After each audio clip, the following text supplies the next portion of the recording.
প্রেগনেন্সির শেষ 10 দিন মা মাঠে আর আমি বাড়িতে। হে এভরিওয়ান, আমি মন।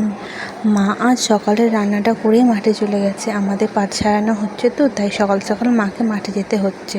মা প্রায় দুপুরের রান্নাটাও করে যায়, কিন্তু আজ আমি বললাম থাক মা, আজ দুপুরের রান্নাটা না হয় আমিই করব। আজকের রান্নাটা খুবই সিম্পল করেছিলাম, ওই পুঁইশাক কচু আলু দিয়ে একটা চচ্চড়ি। মা সকালে জামা কাপড়গুলো ধুয়ে গেছে, কিন্তু শুকাতে দিতে ভুলে গেছে, তাই আমি একটু শুকাতে দিচ্ছিলাম। দেখি 5 মিনিট পরেই ঝমঝমিয়ে বৃষ্টি শুরু হয়ে গেছে। আজকে শুধু এই রোদ আর এই বৃষ্টি। রান্নার পর অল্প কটা বাসন হয়েছিল, এর মধ্যে মা দেখি বাড়ি চলে এসেছে। বলতে থাক আমি মাজবো। আমি বললাম থাক, এই কটা তো বাসন। সত্যি বলতে সারাদিন এই টুকটাক কাজ করলে শরীরটাও ভালো থাকে, মায়েরও একটু হেল্প হয়। সারাদিন শুয়ে বসে থাকলে আরও যেন শরীরটা খারাপ লাগে।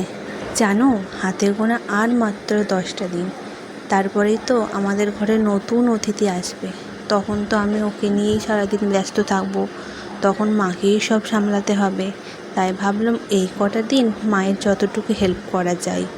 মা সকালের ঘর মুছেই গেছে, যেহেতু আজ রান্নাটা আমি করলাম, তাই ভাবলাম বারান্দাটা আমি একটু মুছেই নিই।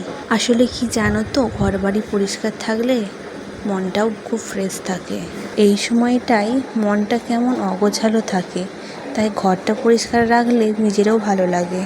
এই 9 মাসে আমি মাত্র 4বার শাড়ি পরেছি, তাই আজকে একটু শাড়ি পরলাম নিজের জন্য, আমার ভেতরের ছোট্ট মানুষটার জন্য। কেমন লাগছে আমাকে?